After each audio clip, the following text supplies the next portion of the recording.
देख रहे हैं न्यूज बीट पारस जहांजेब के साथ। रिलीफ और तकलीफ, हलीफ और हरीफ, और इलेक्शन और सिलेक्शन, ये हैं वो बीट्स जिन पे बात करेंगे आज न्यूज बीट में। अस्सलाम वालेकुम, मैं हूँ पारस जहां से। फाइनल मुकाबले का ऐलान हो चुका, 8 फरवरी की तारीख भी रखी जा चुकी है और डी डे में सिर्फ 1.5 माह का वक्त बाकी रह गया है। जहां बहुत से खिलाड़ी इस मुकाबले में हिस्सा लेने के लिए हाथ पांव मार रहे हैं, वहीं कुछ खिलाड़ियों को अपनी फिटनेस साबित करने के लिए बड़े इम्तिहानों का सामना है। पार्टियों की सिलेक्शन कमेटियां इस बड़े मार्के में टीमें उतारने के लिए खिलाड़ियों की काबिलियत की छान परख में मसरूफ हैं। अब 8 फरवरी के बड़े और फैसला कुन मैच में मौसम और हवाओं का रुख कैसे असरअंदाज होगा, विकेट कैसी होगी, पिच कैसा बर्ताव करेगी, विकेट धीमे लहजों और मफाहमत के लिए साजगार होगी या मज़ाहमत और ललकारने वालों को सपोर्ट करेगी। कितने लोग इस कड़े मुकाबले को देखने और अपने पसंद के खिलाड़ी को चुनने के लिए बाहर निकलेंगे। लेवल प्लेइंग फील्ड किसको मिलेगी और कौन महरूम रहेगा। मुकाबले की ख्वाहिश करने वालों के साथ फील्ड में क्या सलूक होगा, क्या ये फील्ड सबके लिए एक जैसी हमवार होगी या किसी एक के लिए मुकम्मल लेवल और बाकियों के लिए जरा ऊंची नीची होगी। इस बड़े मुकाबले में एम्पायर का किरदार क्या होगा, थर्ड एम्पायर कैसा होगा, मैच का नतीजा कौन कबूल करेगा और कौन इसको धांधली और हेरा फेरी की जीत कहकर रद्द कर देगा। तो ये सब सवालात उस बड़े और फाइनल मुकाबले के लिए अहम हैं, लेकिन इससे भी बड़ा सवाल उस मुकाबले की तैयारी में कुछ खिलाड़ियों और एक टीम की मुश्किलात का है। इस मुकाबले में सब टीमों के पास खेल की पूरी किट मौजूद है, लेकिन एक टीम से उसका बल्ला ही छीन लिया गया है। उसको बगैर बल्ले के मैदान में उतरने और बगैर बल्ले के मुखालिफिन की तेज गेंदों का सामना करने पर मजबूर किया जा रहा है। इस टीम को टेक्निकल बुनियादों पर नॉकआउट और मुकाबले से ही बाहर करने के आसार हैं। इस मुकाबले में अपनी टीमों की क़यादत करने वाले सब कप्तान नेट प्रैक्टिस करने और करवाने के लिए बिल्कुल आज़ाद हैं, लेकिन एक टीम का कैप्टन जेल में है और वो ये टीम है जिसको शिकायत है कि उसके पास लेवल तो दूर कोई फील्ड ही नहीं है। उस टीम और उसके बड़े और अहम खिलाड़ियों पर तयशुदा कायदे कानून की संगीन खिलाफवर्जियों के इल्जामात हैं, उन पे रेड लाइन क्रॉस करने का इल्जाम है। ये टीम फाइनल मुकाबले में हिस्सा लेने की इजाजत के लिए एम्पायर और थर्ड एम्पायर की अदालतों में अपना मुकदमा लड़ रही है। कप्तान के नाअहल होने पर इस टीम को नया कप्तान चुनने का टास्क दिया गया था और इस टीम पर इल्जाम है कि उसने नया कप्तान चुनने में अपने ही कवानीन का ख्याल नहीं रखा। दूसरी तरफ एक टीम ऐसी भी है जिसका कप्तान कुछ देर पहले ही अनफिट, नाअहल, सजा याफ्ता, यहाँ तक कि मफरूर और इश्तहारी भी था, लेकिन देखते ही देखते उनके तमाम केसेस खत्म करके उसको टीम की कप्तानी और सिलेक्शन के लिए दस्तयाब कर दिया गया है। 8 फरवरी के इस बड़े और फाइनल मैच के लिए एक तरफ ग्राउंड बनाया जा रहा है तो दूसरी तरफ इस मैच की तारीख को आगे पीछे करने की कोशिश भी सामने आती रही है। अब क्या ये फाइनल मैच अपने तयशुदा शेड्यूल के मुताबिक होगा और क्या ये मुकाबला शफाफ और सबके लिए काबिल कबूल भी होगा, इस पर भी आज के प्रोग्राम में हम बात करेंगे। और आज प्रोग्राम में हमने ज्वाइन किया है पीटीआई के वकील हैं नईम हैदर पंजौता साहब ने, पाकिस्तान पीपल्स पार्टी से कादर मंदोखेल साहब प्रोग्राम में हमारे साथ मौजूद हैं और सहाफ़ी और तज्ज़ियाकार हसन अयूब प्रोग्राम में हमारे साथ मौजूद हैं। अस्सलाम वालेकुम, बहुत बहुत शुक्रिया आप सबका प्रोग्राम में शिरकत के लिए। पहले एक ब्रेक लेंगे, देखते रहिएगा न्यूज़ बीट। अच्छा हसन अयूब साहब, आपसे शुरू करते हैं। आपके रावी की बड़ी धूम है और रावी की खबरें भी अक्सर सच साबित हो जाती हैं, अक्सर ज्यादातर। चले ये कर लेते हैं। और रावी चैन ही चैन लिख रहा है, तो कहीं ऐसा तो नहीं है कि आज जिनके लिए ये चैन लिख रहा है कल वो बेचैन हो जाए?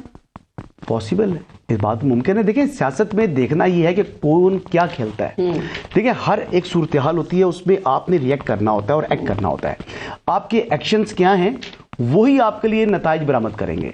अगर आपका एक्शन 9 या 10 में ही वाला है तो फिर नतीजा वही बरामद होगा जो आज मेरे प्यारे भाई नईम हैदर पंजौता साहब जो हैं वो भुगत रहे हैं या उनकी जमात भुगत रही है। पाकिस्तान में कुछ आप प्रेडिक्ट नहीं कर सकते, यहाँ पे किसी भी वक्त कुछ भी तब्दील हो जाता है। वो आपने सुना है ना कि सुबह के तख्त नशीन शाम को मुजरिम ठहरे, तो वो जो गोल दायरों का सफर है वो पाकिस्तान में कब तक चलता रहेगा? आप बजा फरमा रही है, लेकिन गोल दायरों के सर्कल से बाहर निकलने का एक रास्ता था। बेनजीर भुट्टो साहिबा जब शहीद हुई तो आसिफ अली जरदारी साहब गए और आसिफ अली जरदारी साहब ने क्या नारा लगाया था, पाकिस्तान खपे।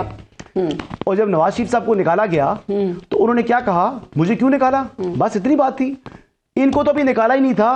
फिर वो कहते हैं जी कि अब जो सिपाह है वो अपनी जो चेन ऑफ कमांड को फॉलो ना करे और गैर कानूनी फैसलों पर अमल ना करे, सॉरी अहकामात पर अमल ना करे। तो ये कर गुजरे ना, तो ये अपनी अदाओं पर गौर करें। अभी भी अगर इनको लेवल प्लेइंग फील्ड दरकार है तो लेवल प्लेइंग फील्ड के लिए उसके लिए भी कोई लवाजमात है जो उनको हासिल क्या करने लगता हैं। है कि पाकिस्तान तहरीक इंसाफ के पास इस वक्त लेवल प्लेइंग फील्ड है? चूंकि वो तो ये कह रहे हैं कि इंट्रा पार्टी इलेक्शंस हमारे इलेक्शन कमीशन ने दोबारा मुस्तरद कर दिए, बल्ले का निशान भी क्यों किया? कितने पार्टियों के इंट्रा पार्टी इलेक्शन मुस्तरद होते हैं? कितनी पार्टियों के अपने वर्कर्स जो हैं जो उसके अगेंस्ट चले जाते हैं, चैलेंज वो करते कहते हैं हैं। हमारा वर्कर ही नहीं है, वो तो मानने को तैयार ही नहीं है अकबर एस बाबर के तो हवाले से। नौरीन कौन है? अभी भी इनके फाइनेंस डिपार्टमेंट की थी, इनकी ऑफिस होल्डर है, इनकी पार्टी की जो जी थी ना वो नहीं, उसने भी चैलेंज किया। वो ऑफिस होल्डर थी कहां से?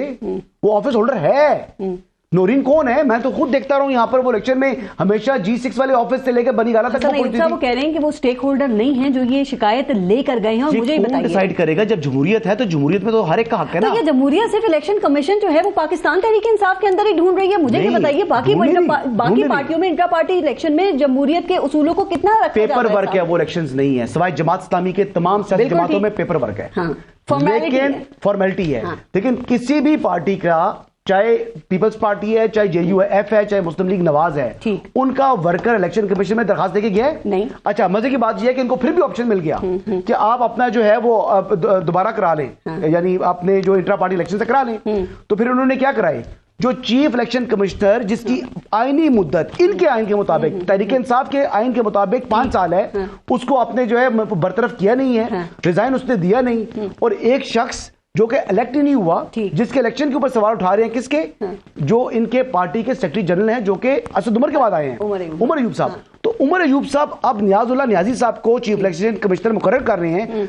जब चीफ इलेक्शन कमिश्नर ही दुरुस्त नहीं रहा तो उसने कराए हुए इंतखाबात तो दुरुस्त हो सकती हैं, लेकिन एक जो अवामी तासुर है जो और इंटरनेशनल जो एक इमेज है या इंटरनेशनली जो मॉनिटर्स हैं, क्या इस फैसले से ऐसा नहीं लगता कि कोई सियासी इंतकाम का तासुर जाएगा? वो ऐसा सोचेंगे, ऐसा कोई तासुर जाएगा? मैं तो कहता हूं सुभान अल्लाह, माइनस नईम हैदर, ये मेरा छोटा भाई है, बैरिस्टर अली जफर, बैरिस्टर गोहर, सलमान अकरम राजा, इतने बड़े बड़े कानूनदान, यानी इवन लतीफ खोसा साहब, तो ये वहां पर क्या कर रहे थे? ये लोगों को जो है ये रिप्रेजेंट करते हैं कोर्ट्स के अंदर कि अपनी पार्टी का जो है वो मुफाद उसको डिफेंस नहीं कर सके। अपने पार्टी के जो इंतखाबात हैं वो इलेक्शन कमीशन में इस तरीके से लेके गए कि वहां तो उठाकर उन्होंने जनाब रद्दी की टोकरी पे मतलब इन्होंने ही खराबी की है पंजौता साहब के अलावा, आप कह रहे हैं जो बाकी बड़े बड़े वकील इनके पास मौजूद, बड़े वकला के ऊपर बड़ी जिम्मेदारी है। यानी अगर आप देखें बैरिस्टर घोर के ऊपर तो बड़ी जिम्मेदारी है, नियाजुल्लाह नियाजी के ऊपर बड़ी जिम्मेदारी है, बैरिस्टर अली जफर के ऊपर बड़ी जिम्मेदारी है, सलमान अकरम राजा के ऊपर जिम्मेदारी बनती है, लतीफ खोसा साहब पर बनती है। ये तमाम वो लोग हैं जो कि हैवी वेट्स हैं, यानी सुप्रीम कोर्ट में भी जाते हैं तो जज भी उनको रिस्पेक्ट से बात करते हैं, और कभी किसी ट्रायल कोर्ट में चले जाएं तो जज साहब खड़े हो जाएंगे। आपने देखा ना माजी में जो इंटर पार्टी के इलेक्शंस किसी भी पार्टी का वो कोई हॉट इशू नहीं रहे हैं, लेकिन यहाँ पर ये बन गया। एक दूसरी बात है कि सुप्रीम कोर्ट पार्टी ने बनाया, इनकी अपनी पार्टी के लोग लेकर गए, ये भी खासा इन्हीं की पार्टी गए कि अपने लोग ही उठते हैं और जाके कंप्लेन करते हैं। अच्छा, सुप्रीम कोर्ट के अंदर जो लेवल प्लेइंग फील्ड के हवाले से समाअत हुई उसमें जस्टिस अथर मिनुल्लाह के जो रिमार्क्स थे वो भी आपने सुने हैं, तो वो तो ये कह रहे हैं ना कि पीटीआई लेवल प्लेइंग फील्ड ना मिलने की जो शिकायत कर रही है तो वो उसमें सच्चाई नजर आ रही है। क्या कभी माजी में ऐसा हुआ कि कागजात नामजदगी के हवाले से ये कह रहे हैं हमारे उम्मीदवारों के वो छीने जा रहे हैं जो ताईद कुनंदा हैं, वो कहते हैं जी हमें धमकियां दी जा रही हैं, तो क्या कभी ऐसा हुआ है? और फिर एमपीओ के तहत जो उम्मीदवार हैं उनको गिरफ्तार किया जा रहा है और वही एमपीओ जो ऑफिसर्स हैं वो आरओज और डीआरओज होंगे। अब मैं आपको समझाता हूं, अभी तक मेरे पास किसी का डेटा नहीं है सिवाय पीटीआई के। पीटीआई के 175 या इससे जायद अरकान कौमी और सूबाई असम्बली ने अपने नॉमिनेशन पेपर्स फाइल कर दिए हैं, जिसमें बशमूल मेजर ताहिर सादिक साहब, बशमूल नईम हैदर साहब, बशमूल ईमान ताहिर साहिबा और दीगर। और आज के दिन के अंदर कौमी असम्बली के 33 या इससे जायद नॉमिनेशन पेपर्स फाइल हुए और 64 प्रोविंशियल असेंबली के। तो अभी जैसे पंजाब की मैं बात कर रहा हूं, I am not going anywhere outside Punjab, ना केपी में ना किसी और जगह। पेपर्स छीने जा रहे हैं, पेपर्स नहीं दिए जा रहे, वो कह रहे हैं मुश्किलात का तो हमें सामना है। इससे मुतल्लिक जो पेपर छीने जा रहे हैं, जो इनका वावेला है ना, उससे मुतल्लिक आप वेट कीजिएगा, मेरी खबर देखिएगा। तहरीक इंसाफ के जो कैंडिडेट्स हैं उसके हवाले से, इनके उम्मीदवारों के हवाले से जो ये वावेला कर रहे हैं और हकीकत में क्या है ये आप एयर वाई पर देखिएगा। तो क्या मैं आपकी बात से थोड़ा सा इधर भी बता दें, लोग सुन रहे हैं आपको, कि क्या मैं आपकी बातों से फिर ये नतीजा निकालूं कि आप ये कह रहे हैं कि कोई पी पोल रिगिंग नहीं हो रही है और गैर जानिबदाराना इलेक्शंस होंगे, साफ और शफाफ इलेक्शंस होंगे, और जो डीआरओज आरओज भी होंगे वो भी किसी किस्म की कोई धांधली नहीं कर सकेंगे? देखिए जी, कुछ बातें हैं ना, अब इतने सवालात आपने कर दिए। अब इस्लामाबाद की बात करें तो इस्लामाबाद का मैं डिफेंस नहीं कर सकता। इस्लामाबाद में जो डिस्ट्रिक्ट रिटर्निंग ऑफिसर है वो तो राना सनाउल्लाह साहब का लगाया हुआ है, और इस्लामाबाद में जो इंस्पेक्टर जनरल पुलिस है वो भी राना सनाउल्लाह साहब का लगाया हुआ है। अब उसके हवाले से इलेक्शन कमीशन पाकिस्तान ने आना चाहिए था ना इस्लामाबाद के डीसी को, इलेक्शन कमीशन को, फिर इनको तब्दील करना चाहिए था और नहीं किया। नहीं कि उन्होंने लिख दिया। अब एस्टैब्लिशमेंट डिवीजन ने चेंज नहीं किया। ये बेसिकली आई वॉश कर रही हैं। देखिए यहाँ पर तमाम इंटरनेशनल ऑब्जर्वर्स ने आना है और उन्होंने आकर कहना है कि वो जब देखेंगे वो कहीं उधर भी जाएंगे। बलूचिस्तान में उन्होंने नहीं जाना, उनको सिक्योरिटी रिस्क है, उन्होंने सिक्योरिटी भी देखनी है ना, तो उन्होंने देखना है इस्लामाबाद को। जब इस्लामाबाद के अंदर देखेंगे IG कौन है जी, राना सनाउल्लाह का लगाया हुआ। डिप्टी कमिश्नर कौन है जी, राना सनाउल्लाह साहब का लगाया हुआ। तो फिर वो पूरे मुल्क की जो इंतखाबात है, हालांकि अगर मुस्लिम लीग नवाज फेयरली जीत कर भी आ गई तब भी उसके ऊपर ये काला दाग होगा। इस बात से तो मेरा इनकार नहीं है, बात करनी चाहिए फेयर। तो मैं सिर्फ इतनी बात कर रहा हूं कि PTI का जितना ये शो डाल रहे हैं इतने हालात खराब नहीं है, लेकिन हालात खराब जरूर नहीं। मेहदर पंजौता साहब, आपने आज NA 82 सरगोदा से अपने कागजात नामजदगी जमा करा दिए हैं, तो खैरियत से हो गए हैं? आपके कागजात तो किसी ने नहीं छीने, चूंकि सरगोदा हल्के के जो दीगर आपके उम्मीदवार हैं ना वो कंप्लेन कर रहे हैं कि जी हमारे कागजात जो हैं वो छीन लिए गए। बहुत शुक्रिया जी, बड़ी नवाजिश, आपने मुझे मौका दिया, प्रोग्राम में दावत दी। बिल्कुल जी, पूरे पाकिस्तान के अंदर, सिर्फ पंजाब की बात नहीं, ये सरगोदा की बात नहीं, पूरे पाकिस्तान के अंदर ये सिलसिला जारी है।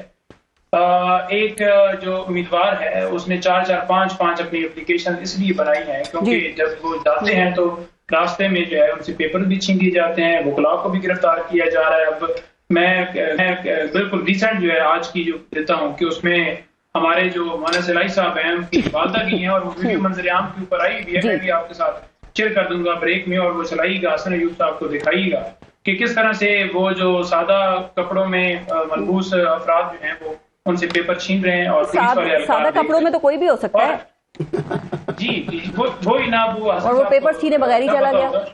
और मैं ये भी बताऊं कि हमारे क्लर्क हैं उस्मान, वो भी गए सुप्रीम कोर्ट के अंदर इमरान खान साहब की जो नैली वाले मामले के ऊपर हमने जो ऑर्डर को सस्पेंड करने के हवाले से दरखास्त की थी, इस्लामाबाद हाई कोर्ट में जो फैसला आया था उस फैसले को चैलेंज करने के लिए हमने सुप्रीम कोर्ट से रजू किया। अच्छा पंजौता साहब, मुझे जरा प्लीज अपना पहले बताइए, मैंने सवाल किया था आपके खैरियत से हो गए, आपको तो कोई मुश्किल नहीं हुई ना कागजात नामजदगी जमा कराने में? जी, मेरे खैरियत से हो गए। मैं भी तकरीबन कोई 2-2.5 घंटे जो है सरगोदा में, आरओ साहब तो बैठे हुए ही थे, मैं जुम्मे से पहले पता करवाया था, उन्होंने कहा कि जुम्मे के बाद आइएगा, मैं जुम्मे के बाद गया तो उस वक्त भी आरओ साहब बैठे हुए नहीं थे और उन्होंने पेपर बड़े टेक्निकल तरीके से मैंने दिए। पहले वो कहते थे कि आप किसी बंदे के जरिए पेपर भिजवा दें जो ऑफिस के अमले का बंदा होगा, तो वो आरओ साहब कहीं और जगह पे बैठे हुए हैं या किसी गाड़ी में देर सवेर हो गए जमा आपके। मुझे ये बताइए, गुजरावाला में हमारे यहाँ इसी तरह के वकील गए थे और उन्होंने पेपर जमा करवाया। 30 मिनट के बाद आरओ साहब कहते हैं आपने हमें तो दी नहीं है पेपर, तो हमने आपको साइन करके कैसे देना। तो मैंने पेपर उनको फाइल नहीं दी, मैंने 2 फाइलें बनाई थी, एक मैंने छुपा के रखी थी, फिर उससे जो पेपर होता है रिसीविंग वाला वो मैंने सिर्फ दिया। मैंने कहा ये रिसीविंग वाला पेपर ले जाएं, पहले एक साइन करवाएंगे फिर दूसरे में करवाऊंगा।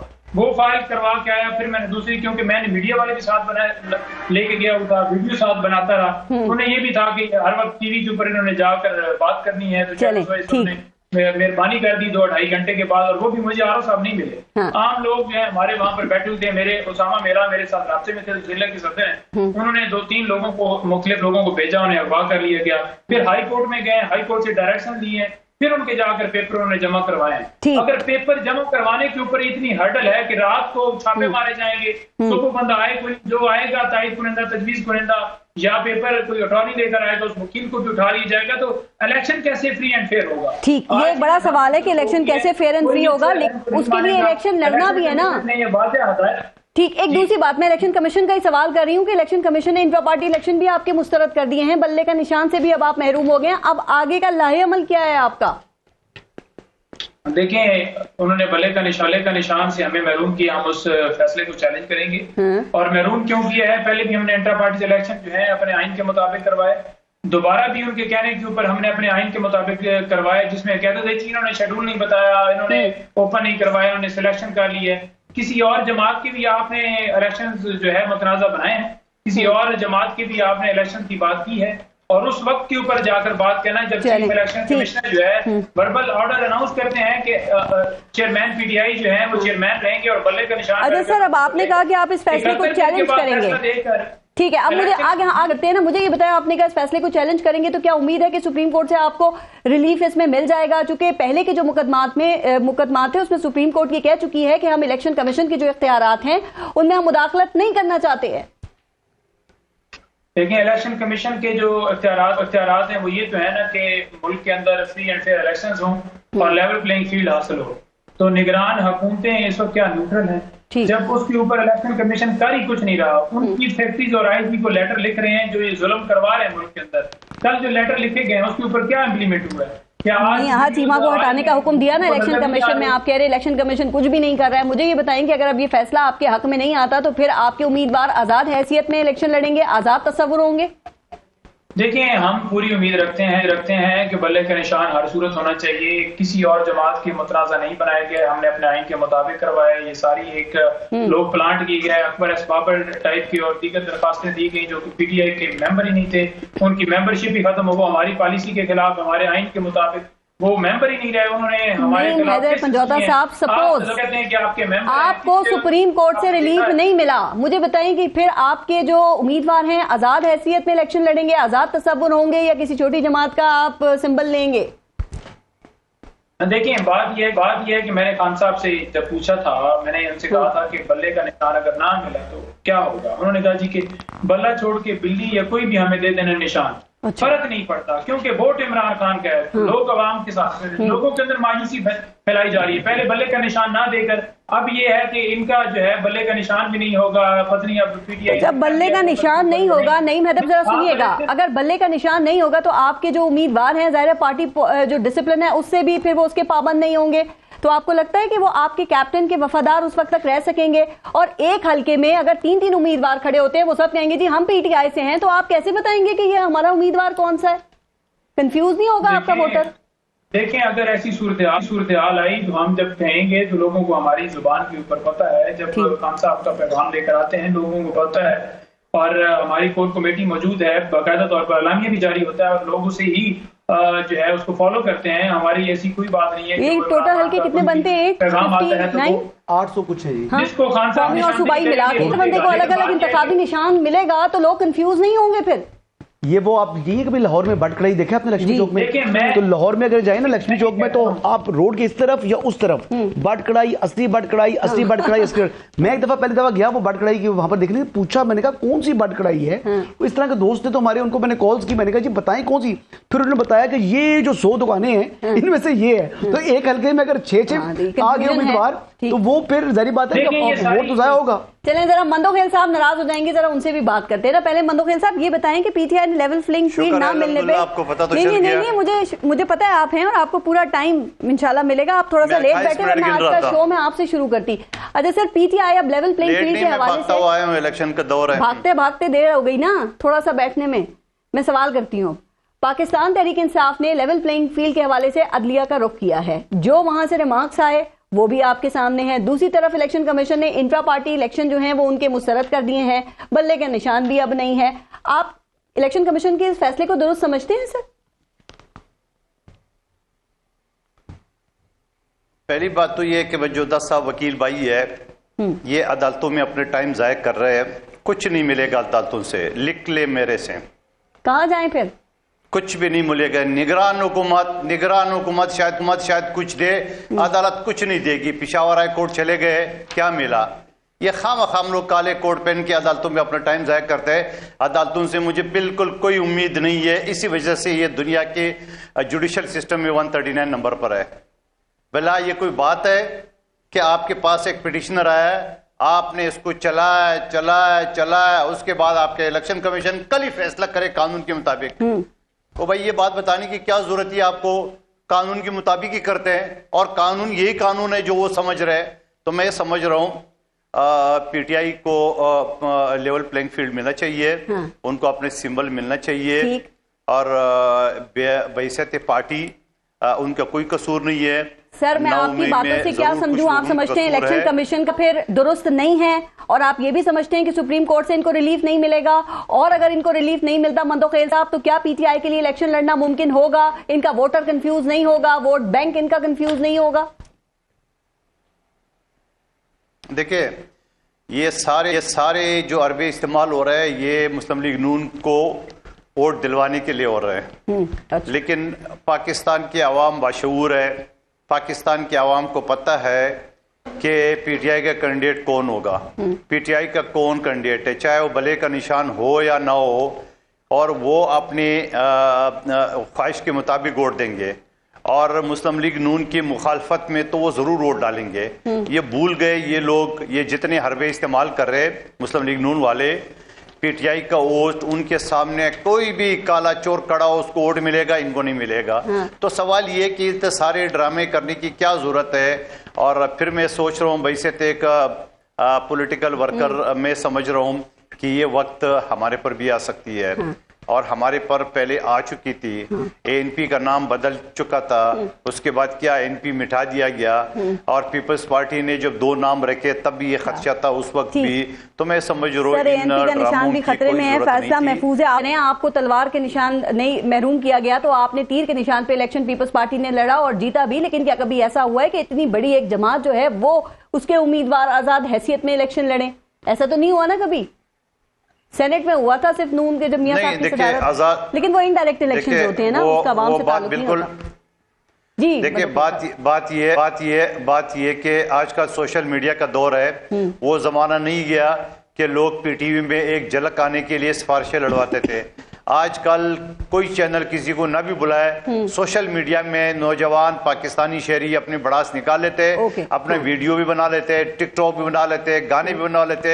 ये लिहाजा मीडिया का सारा जो है ना, अब जरूरत नहीं है पाकिस्तानी आवाम को। एक मैसेज चल गया है कि फलां हमारा कैंडिडेट है, कभी कभी धोखा भी दे देता है, मुस्लिम लीग खिलाफ वोट डाल दे। हाँ नहीं, सोशल मीडिया की अभी मैं आगे बात करूंगी, नहीं मानेंगे। मदोखी सवाल एक इनसे, मैं मदोखी साहब मुझे एक बात बताएं, NA 242 से इलेक्शन कंटेस्ट कर रहे हैं आप पीपल्स पार्टी की तरफ से? सर जी अल्हम्दुलिल्लाह, बिल्कुल शहबाज शरीफ भी वहीं से कंटेस्ट कर रहे हैं, और फिर क्या होने जा रहा है वहां? तो शहबाज शरीफ साहब भी आ रहे हैं और मुस्तफा कमाल साहब भी MQM के आ रहे हैं। मुस्तफा कमाल को अभी 2 साल पहले 4थे नंबर पे छोड़ा था मैंने जालूम की मदद से, और शहबाज शरीफ साहब के कैंडिडेट को मुफ्ता इस्माइल को पूरे PDM को हमने हरा दिया। और हराने के बाद उस वक्त मैं खाली हाथ में था। आज मेरे पास अरबों रुपए के प्रोजेक्ट है जो मंजूर कराए। आज मैंने यूनिवर्सिटी मंजूर कराए, 50,000 से ज्यादा बेनजीर इनकम सपोर्ट के जरिए रजिस्ट्रेशन कराई। 8 महीने मैंने नादरा की गाड़ी चलवाई, घर घर शनाख्ती कार्ड बनवाए।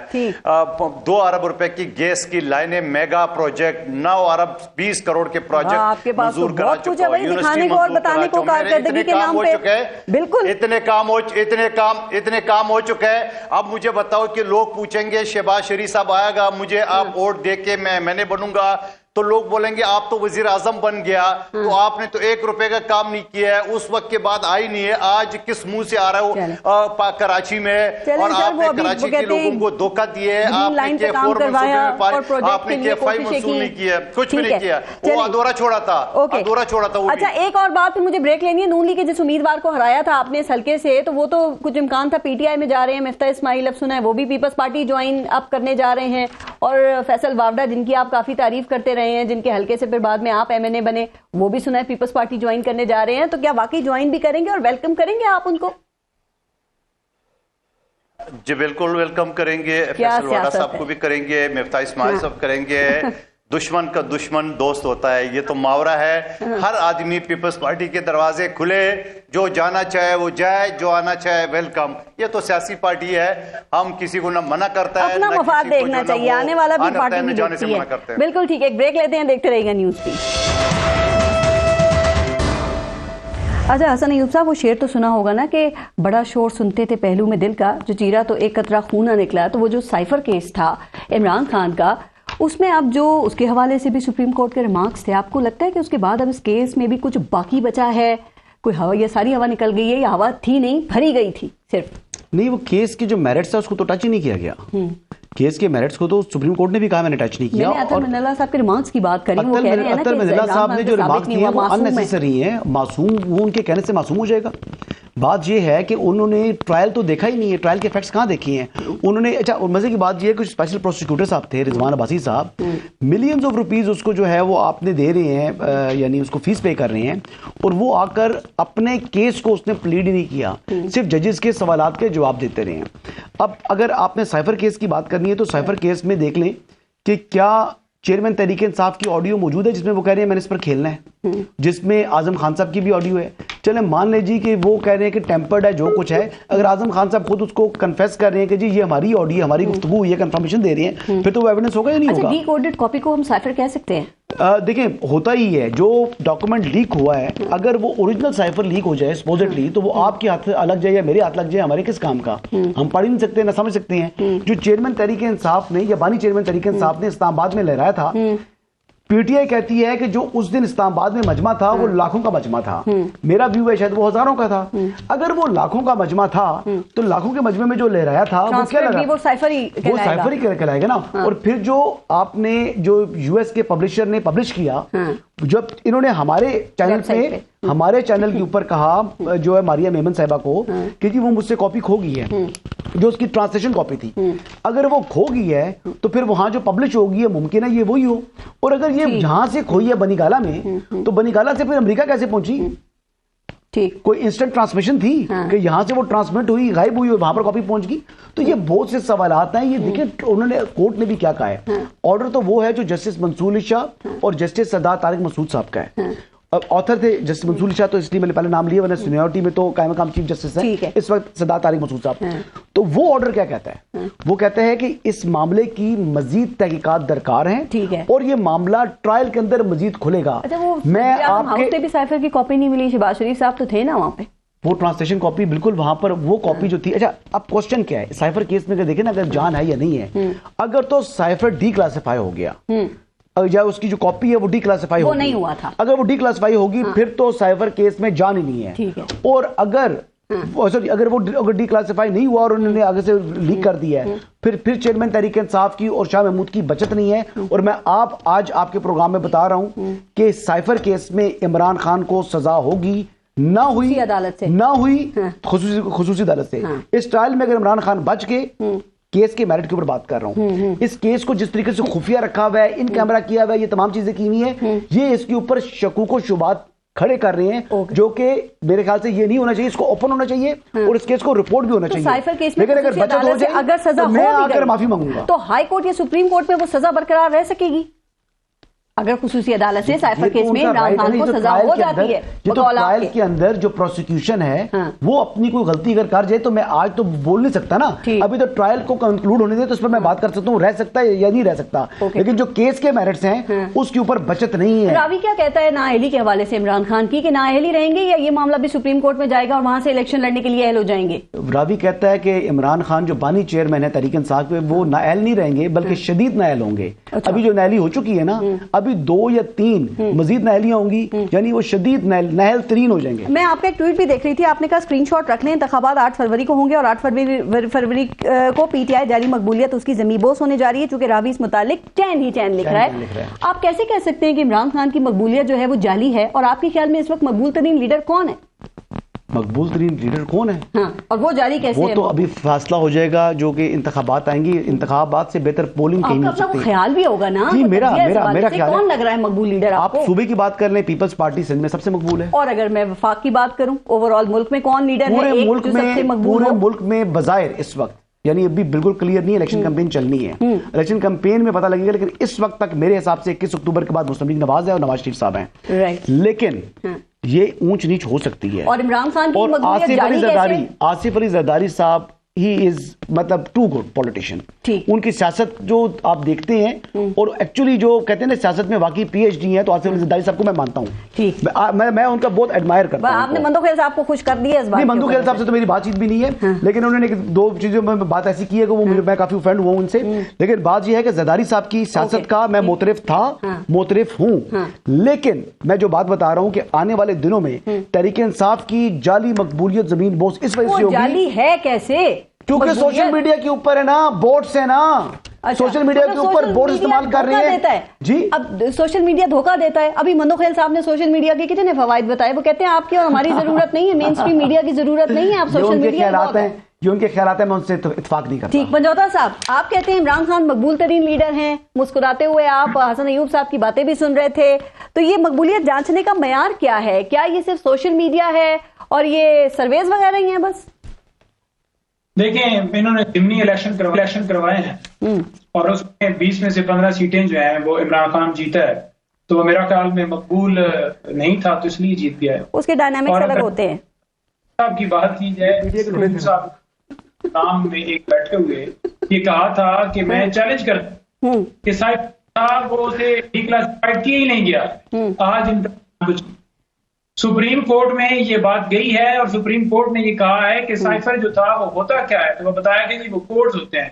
तो उन्होंने कहा जी कोड्स तो फिर डिक्लासिफाइड हो गया, तो उसका जो तर्जमा है वो वज़ीर आज़म आता है। ठीक है जी, तो एक नंबर 1 डिक्लासिफाइड अवाम के लिए होता है।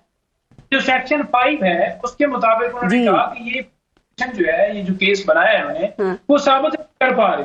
वो कैसे साबित कर पा रही कि हमें उन्होंने कहा कि बताएं कि कैसे किसी और स्टेट को फायदा हुआ है। तो उन्होंने कहा जी कि अमेरिका के ताल्लुकात जो है ना जी वो इंडिया के साथ मजबूत हुए हैं, पूरी कोर्ट में लगा है।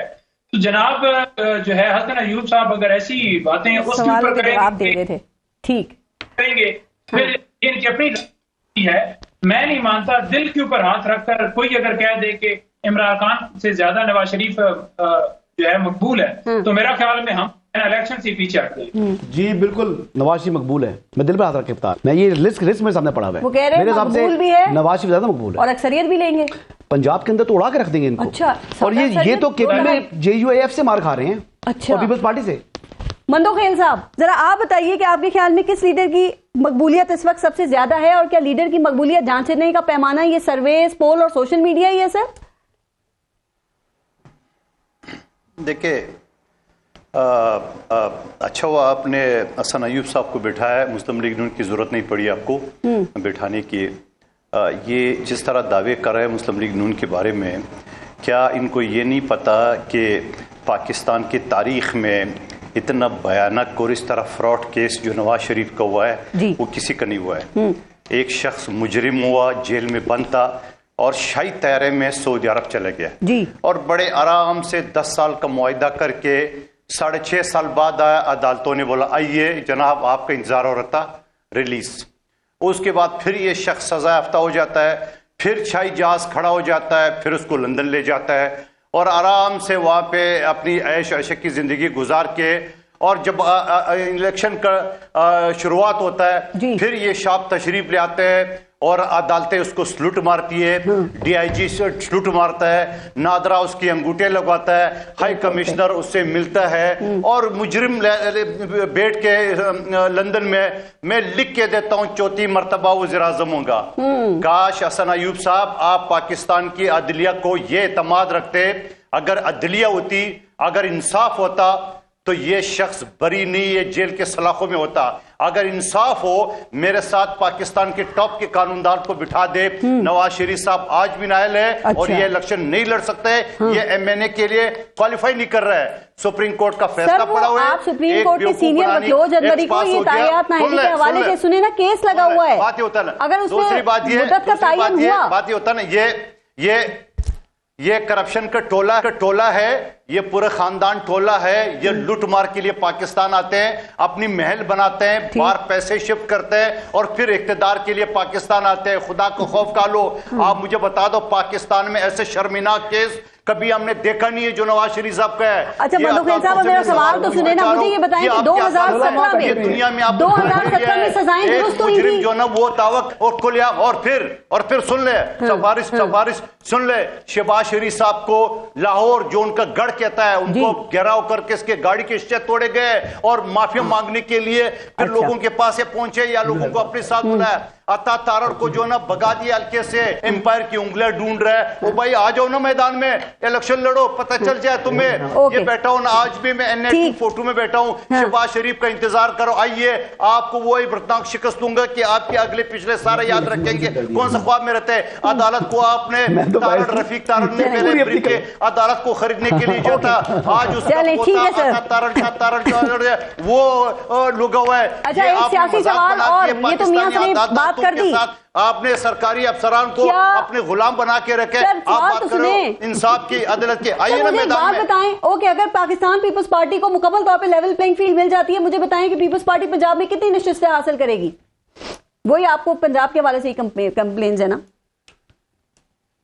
देखिए, आपको मुझसे ये तजिया नहीं लिए, आप बेहतर तजिया कर सकते हैं, हंसने वाली बात नहीं है। मैं तो चैलेंज करता हूँ, मैं तो चैलेंज कर जो ये मुस्लिम लीग, मैं तो चैलेंज करूं, ये मुस्लिम लीग नून के हसन अयूब साहब बैठे हुए हैं, ये बता दे, मैं चैलेंज कर नवाज शरीफ मेरे से जीते। मैं दावत के साथ कहता हूं, आ जाए मेरे से जीत के दिखा दे, आ जाए ना। आपको अपन दिया कि आवाम क्या आपको पगड़ी पहना के बेचेंगे? सवाल ये है, आप किसी सवाल मुझे करने दे, मेरा सवाल फिर सुनिए। आप किसी रिपोर्टर से खरीद लो, उनसे रिपोर्ट बना लो, आप किसी आपने सवाल घुमा दिया। सर मैं बात ये कर रही हूँ, पाकिस्तान पीपल्स पार्टी ब्यूरोक्रेट से बना लो, लेवल प्लेइंग फील्ड अपनी के हवाले से कंप्लेन कर रही है। पीटीआई की तो लंबी लिस्ट है, लेकिन पाकिस्तान पीपल्स पार्टी को वफाक और पंजाब में लेवल प्लेइंग फील्ड ना मिलने की कंप्लेंट्स हैं। आप कहते हैं ब्यूरोक्रेसी वहां पे नून लीग की बी टीम है। मैं आपसे सवाल फिर कर रही हूं कि अगर वहां पे आपको मुकम्मल तौर पे लेवल प्लेइंग फील्ड मिल जाती है, तो पीपल्स पार्टी कितनी नशिस्तें हासिल कर लेगी वहां से? मैं आपको दावे के साथ कहता हूं, पीपल्स पार्टी 2013 से ज्यादा नशिस्तें, 8 से ज्यादा नशिस्तें उठाएगी। पंजाब से भी, सिंध तो है हमारा गढ़, बलूचिस्तान हमारा गढ़ है आपके सामने, पुख्तुनख्वा में हम भी आप बरकनाक शिकस्त देंगे। जनूबी पंजाब पहले से हमारा नूनी के साथ जो जंग है, लेवल प्लेइंग फील्ड आपको नहीं मिल रही, लाडला मियां नवाज है और 300 पास करेंगे। लेकिन बात ये होता ना, ये बात ये कि IG उनका है, चीफ सेक्रेटरी बना हुआ है, सारे ब्रेकरोड इनके गुलाम बने हुए। ऐसे आप पीपल्स पार्टी के साथ, पीटीआई के साथ इलेक्शन लड़ने के लिए आ गए तो सिलेक्टेड खिलाओगे और क्या करोगे? आप बैलेट बॉक्स उठा के भाग जाए अपना। मैं कहता हूं 70 अरब रुपए क्यों खर्च करे इलेक्शन कमीशन? आज ऑर्डिनेंस जारी करे, नवाज शरीफ वजीर आजम सिलेक्टेड, चारों सूबों के वजीर आला उनके, अल्लाह खैर, हम भी घर बैठ जाएंगे, आवाम की खिदमत फिर भी करते रहेंगे। सवाल का जवाब तो दे दिया ना उन्होंने कहा कि जी 2013 से ज्यादा नशिस्तें लेंगे। मैं कह रहा हूं कि इनकी जमानतें जब्त हो रही हैं। ये आपका जो हमारा जो प्रोग्राम है, ये रिकॉर्ड हो रहा है ना, आपके पास एविडेंस तो होगा। यार मैं आपके बारे में नहीं बोला ना भाई, आप शहबाज शरीफ का शर्त लगा ले भाई, आपके बारे में नहीं बोला ना। आपके बाद सिर्फ इलेक्शन आप कह रहे हैं, मेरा इलेक्शन तो नहीं आपके साथ, मैं तो आपसे नहीं लड़ रहा। अच्छा, ये आपके पास रिकॉर्ड हो रहा है, तो होता ये है कि जो मैं बात गलत करूं तो आपके रिकॉर्ड पर आ जाएगी। इलेक्शन करीब है, इनकी पंजाब में जमानतें जब्त हो रही हैं, ये तो ना 3 में ना 13 में, और आपको मुकाबला होना पीटीआई का और मुस्लिम लीग नवाज का पंजाब के अंदर। आपको पता नहीं है, अभी प्रॉब्लम है, इस वजह तो कह रहा हूं मुस्लिम पीटीआई के लिए प्रॉब्लम है। यार मैं हूं तर्जमान, यार जा यार अपना काम कर, हमेशा ऐसी बातें करता है, ये बात कर रहा हूं। चले मनोखेल साहब, आपका भी पॉइंट आ गया, आपका भी। अच्छा, प्रॉब्लम ये है कि इनको लेवल प्लेइंग फील्ड अगर चाहिए तो इनको लेवल प्लेइंग फील्ड अदालतों से नहीं मिलनी, इनको लेवल प्लेइंग फील्ड उनसे मिलनी है जिनसे इनका फड्डा चल रहा है, नहीं जिनको जरदारी साहब फॉर्मूले बना के देते थे, जिनसे इनकी लड़ाई चल रही है। लेकिन लग रहा है ऐसा ऐसा मिलनी शुरू हो गई है, कोई फॉर्मूला लग गया होगा। नहीं, मैं पीपल्स पार्टी की बात नहीं कर रहा। अच्छा, पीपल्स पार्टी, मैं पीटीआई। ओके, ठीक है। अब पीटीआई के जो इतने सीनियर जो इवन पॉलिटिशियंस हैं और वुकला हैं, इनको चाहिए कि अभी भी इलेक्शन अभी हुए नहीं है, अभी भी अपने लिए कुछ रिलीफ ले लें। ठीक सर, राइट। लेकिन देखें, अगर नूली को टक्कर का मुकाबला नहीं मिला इलेक्शन में तो मजा कैसे आएगा? इसलिए पीटीआई को होना चाहिए और इमरान खान को भी इलेक्शन के अंदर होना मैं तो कहता हूं भले का निशान भी होना चाहिए अगर मुझसे पूछे, लेकिन अब हालात लग नहीं रहे। ठीक, हसन अयूब साहब, पंजौता साहब और मनोखेल साहब, बहुत बहुत शुक्रिया आप सबका प्रोग्राम में शिरकत के लिए। अपना और अपने मुल्क का ख्याल रखिए। पारस जहां से इजाजत दीजिए, अल्लाह ने के बाद।